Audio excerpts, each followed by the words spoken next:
Okay guys, I'm here today with Gordon Ryan, Andrew Wiltse. Huge honor for me. Guys, Gordon is the best no-gi grappler in the world nowadays.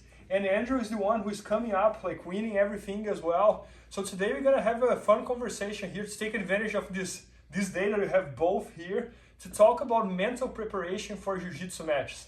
And I love having both here because Gordon is the one who made it, who got there, and Andrew is the one who is making, who is on the road to become one of the best too. He's already one of the best, but to make history. So let's start with you, Gordon. So we were talking yesterday, it was one of the nicest conversations I ever had when you were explaining, like, I think Giancarlo asked you, like, what do you think when you go to a match? Because you are one of the persons who has the most confidence that I think everybody has ever seen in this sport. So I know the answers already, but I think everybody's gonna be anxious to hear that. So what do you think when you get in the venue, when you're warming up, when you're about to compete? So Normally when I show up, I like to arrive a little bit early so I can just acclimate myself to, what the venue looks like, how the crowd is, how big the mats are, things like that. So I just like to get familiar with the setting. So if I have to compete at 10 p.m., for example, I'll show up at 7. I'll show up like 3 hours early and just kind of hang out for a little while. Leading up to the match, like an hour before the match or so, is when I get changed. That's when the nerves start to come. I start to, feel like, okay, now I'm gonna compete. The whole day leading up to the competition, I try to remain as calm as possible, and I try to make it feel like a training day, okay? I don't listen to music. I don't, get myself all pumped up. I feel like the more, anxiety you have, and the more hopped up you are, the less clearly you think. And everything I do out on the stage is very calculated. So I try to make it as close to a training session as possible. So when I initially start warming up is when I'm the most nervous. My stomach is always terrible. I'm always nauseous, and then of course the nerves make it much worse. So when I initially start warming up, I'm like, okay, I'm going out to compete. I'm anxious, slightly anxious, not so much anymore, but slightly anxious, always nauseous, more nauseous than usual. And then once I start to get warm, I start to sweat, I start to build confidence as we go. And usually somewhere halfway through the warm-up or so, I start to feel good, my stomach feels okay, I'm a lot less nervous, my nausea kind of subsides, and I can kind of, just focus on what I'm going to do in the match. And then as time goes on, when I get closer and closer to the match, I just feel my anxiety go down and my confidence start to rise. And with every minute that goes by, from about halfway through the warm-up until I step on stage, my confidence rises. This is similar to Mike Tyson. He actually talked about this in one of his documentaries, where every step he took to the ring, he would get more and more confident. That's kind of how I feel.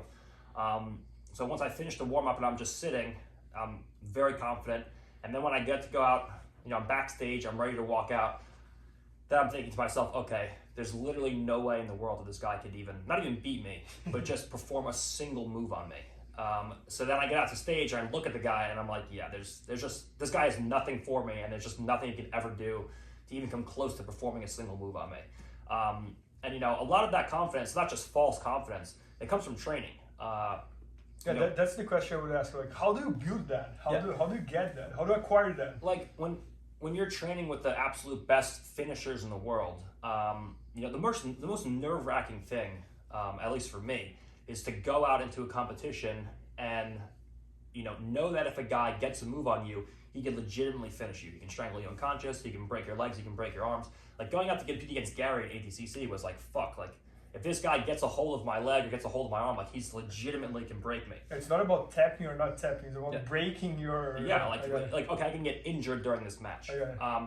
So when I go out against most guys who aren't from my team, I'm used to training with guys who can finish you, who can potentially injure you.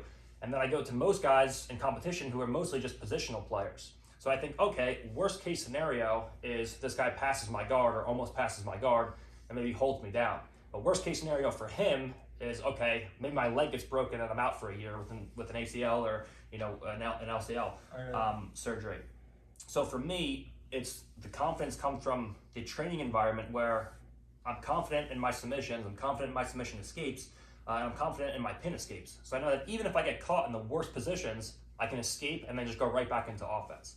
So I go out against these guys who've been competing forever, and I look at their games and I don't see any danger from them. With most of the guys. Obviously there's exceptions. There's guys like Paul Harris and things like that where now if he gets a hold of you, he's going to break you. But in most case scenarios, I go out and I just see a guy who's decently positionally strong, but there's no real danger. So it gives me the confidence to go out and know that I'm just going to be attacking this guy the whole time, and he's going to be defending the entire time. And so the confidence comes from the training room. And then as I warm up, I get ready, the confidence comes back. There's always doubts, obviously. There's always, you're playing, okay, what happens if I lose? What happens if this? And, that's normal. I think you need that, to kind of, you need to keep the respect there. You can't just have no respect for your opponents. That's when, things start to go wrong, you make mistakes, or you're just a shitbag and you just don't train properly because you just don't have any respect for the guy. You have to respect your opponents. You have to respect that on any given day, anyone can beat you. But at the same time, you need to have the confidence where you're ready to step on the mat and you're like, okay, I'm going onto the mat, and in that moment, there's no way the guy can beat you. When you're training, you have to be complete opposite. You have to say, okay, I respect this guy, and anybody can beat me on any given day. But when it's time to go out and compete, and you step on that stage, you have to think to yourself, okay, there's no way this guy can touch me, and there's no way that anyone in the world is even close to my level. No, that's amazing. Gordon, one thing that caught my attention here is that seeing you competing, that doubt that you said, that might be like 0.00001%, doesn't look like you had even that amount of doubt. So it's great to hear that you're human too, and you also have doubts. But I think if you compare you to a regular average person, the doubt that one regular person might have, it might be like 50%, and you is this 0.0001%, and just keep you, as I said, like the respect for your opponent and that, blah blah. But what about you, Andrew? You're the one coming up that probably have a little more doubts. And yeah, so we're actually very polar opposites in really? a few different ways. My confidence before matches can be close to 0.00%. Really? I'm that guy that I get super anxious before the matches. I'll get anxious before I do a Fuji. Okay. It's like something's wrong in my brain where I'm like, okay, this random black belt that trains twice a week could potentially tap me out. That was Eddie Cummings. Like before he would go out to compete, like he was just like everything that he thought about was, okay, how am I going to lose this match? I'm like, dude, what's wrong with you? I'm like, think about how you're going to win the match. So like I spend a lot of time trying to not think about the fact that I'm going to compete. I spend like as little time. Actually, I go up and I become aggressively friendly to my opponents before the match. I go up and talk to them. So I guess I'm trying to make it more like a training environment. So I'm not, the competition makes me anxious, but in a training room, I'll just go, 1,000% with no doubt. Got it. So then when I talk to them and they're people, I can make them laugh, and if they don't laugh, then fuck them. So it's like I go out of my way. I'm not being rude about it. If they clearly are disinterested, I'll walk away, but then I'll come back. So.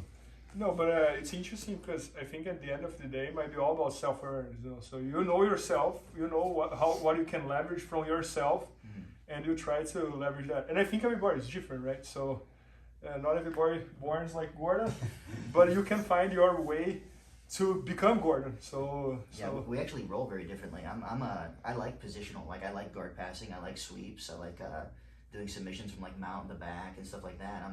I'm working on my submission game from other positions, but I am that kind of positional player a little bit. I'm making the transition because everything is sub only. Yeah. I wonder. That's just like my curiosity here. Like, I wonder if that happens a little because you are also like a gi player, and I think with gi we think more about scoring than no gi. What are your thoughts about it, Gordon? Yeah, John puts it perfectly. The rule set isn't going to determine what the athlete does. The athlete, if you look at a guy who just wants to stall and play positionally, they're going to play the same in an IBJJF match as they will in an EBI rules match. Like if you look at like a guy like DJ Jackson, for example, and you look at his EBI matches versus his ADCC or his IBJJF matches, they're the same exact match. He's not really playing any differently. If you look at a guy like Hodger went into IBJJF and he just submits everybody. That's true. So I think that what the athlete does in competition is molded in the training room. I think if your training program is built around positions and positionally scoring, that's what you're going to do regardless of rule set. But if your training program is built around getting to submissions, that's what you're going to do regardless of rule set. Like when I go to no-gi pans, like I had a 100% submission rate in the IBJJF context because my whole training program is built around getting to a submission. I got it. No, I agree with you. That's very interesting. And what do you think? You talk about stalling, for example. So what do you think that do you think in no-gi it's as easy as with gi to stall?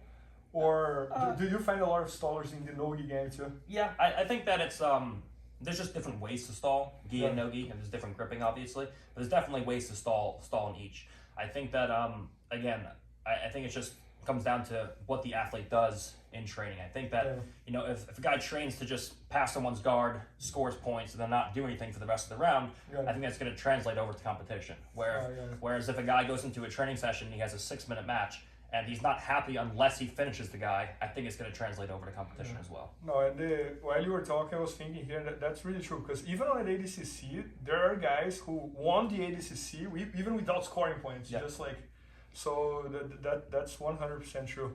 Yeah, so guys, I hope that helped you guys over there watching, and we have here like 2 of the very, very, very best, and they also have a bunch of instructional courses at BJJ Fanatics. So make sure to check that out. And thanks so much, Andrew and Gordon. Please help me out to grow my YouTube channel. Just click subscribe. And to watch more videos, just click under see more videos. I hope you enjoyed. BJJFanatics.com. Use the promo code YouTubeFaria to get 10% off any instructional video. Improve your jiu-jitsu faster.